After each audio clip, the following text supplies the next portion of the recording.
Comme chaque lundi matin, vous le savez, nous parlons sport sur Style FM. Alors, avant de retrouver vos principaux résultats sportifs du week-end, on va tout d'abord parler football américain. Et pour cela, nous sommes par téléphone avec Sébastien Zewal, le coach des Dragons de Poitiers. Sébastien, bonjour. Bonjour Samuel, bonjour à tout le monde. Alors, dans un premier temps, eh bien, merci de reprendre cette chronique avec nous sur Style FM tous les lundis matins à 8h30.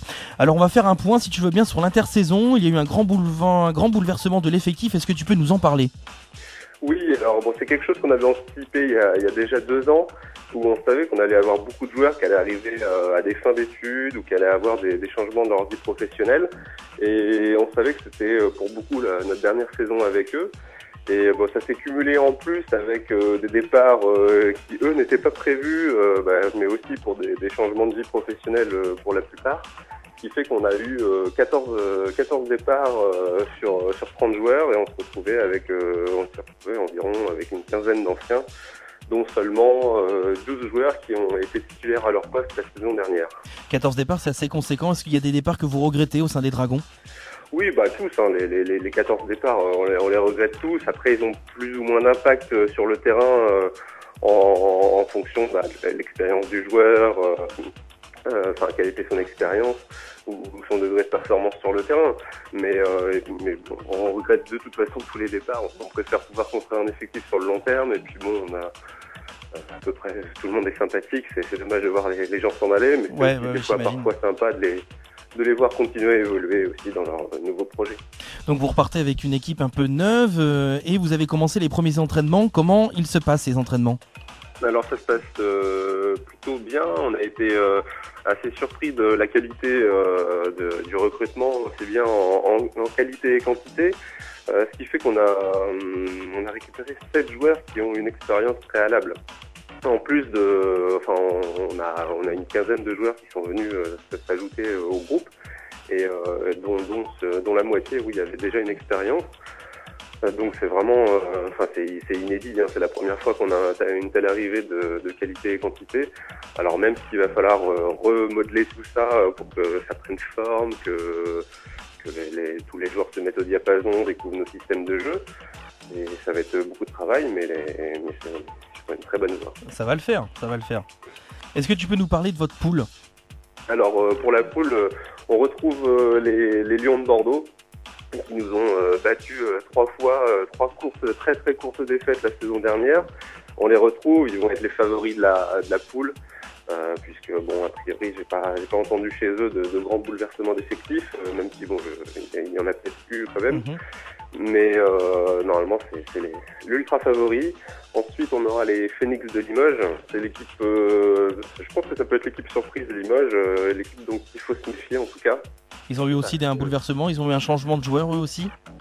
Sans changement de joueur justement, mais avec énormément de joueurs qui sont arrivés ces 2-3 dernières années. Ils ont eu des très belles phases de recrutement. C'est une équipe qui a beaucoup attiré à eux des joueurs. Ils sont sur une spirale de victoire depuis 2 saisons là, où ils étaient à l'échelon régional. Ils avaient refusé la montée pour se construire encore un petit peu plus longtemps la saison dernière. Ce qui fait qu'ils arrivent avec un groupe gonflé à bloc, en confiance, en victoire. Je pense qu'il faudra faire attention. Ça peut être comme nous la saison dernière, on était un promu qui a été en play-off directement. Ça peut être cette équipe-là qui fasse la surprise cette année. On se méfiera. Ce sont des équipes de toute façon que vous observez quand ils jouent sur les matchs. Oui, voilà, parce qu'on a forcément des relations. Moi, à Limoges, c'est un entraîneur que je connais très bien, avec qui j'ai joué au préalable auparavant au Marauders d'Angoulême, qui sont une autre équipe de notre poule, qui est l'équipe que moi je connais le mieux. Pour le coup, les Marauders, ce sera une équipe qui, en termes de niveau de jeu, sera peut-être un petit peu juste, notamment en début de saison, le temps que d'aborder au mieux le championnat national, mais c'est une équipe vraiment qui lâche rien au niveau du mental. Là on sait qu'on aura affaire à une équipe, si on n'est pas clairement devant eux dès le début du match, c'est une équipe qui peut poser des problèmes sur la longueur. Donc, vous la sentez comment cette nouvelle saison là au sein des Dragons ? Vous êtes confiant plutôt ? Ouais, il y a une certaine confiance, c'est pas de la confiance mal placé ou de l'arrogance, c'est surtout que les anciens ont connu les playoffs la saison dernière, ils ont une très très grosse envie d'y retourner, de faire mieux que la saison dernière, voilà, c'est l'objectif pour eux. Après, pour nous, coachs, c'est un petit peu différent. On essaye d'aborder les choses par phase. On a d'abord essayé de découvrir l'effectif sur le mois de septembre, quel était le potentiel de chaque personne. Et puis maintenant, on commence à rentrer dans l'apprentissage vraiment technico-tactique pour exploiter au mieux les qualités de chacun. Alors tu parlais d'objectifs il y a quelques instants. Quels sont vos objectifs principaux cette année pour les Dragons ? Mais ils vont se déterminer là maintenant avec justement cette observation de l'effectif, l'apprentissage technico-tactique qu'on est en train de réaliser et les matchs de pré-saison qu'on va faire. C'est surtout en observant ce niveau-là qu'on va vraiment déterminer nos objectifs sportifs. Après, l'objectif, il est toujours le même, c'est de maximiser au mieux le potentiel de cette équipe. On arrive en fin de saison avec un effectif meilleur qu'avec celui qui n'a commencé. Et après, les joueurs, eux, dans leur tête, ils sont vraiment tournés vers les playoffs, j'imagine. Ça peut pas être autrement avec une équipe avec une poule qui est composée de 3 promus, parce qu'il y a les Europe de Cahors en plus avec nous. Voilà, c'est les deux anciens qui étaient en playoff la saison dernière, plus 3 promus.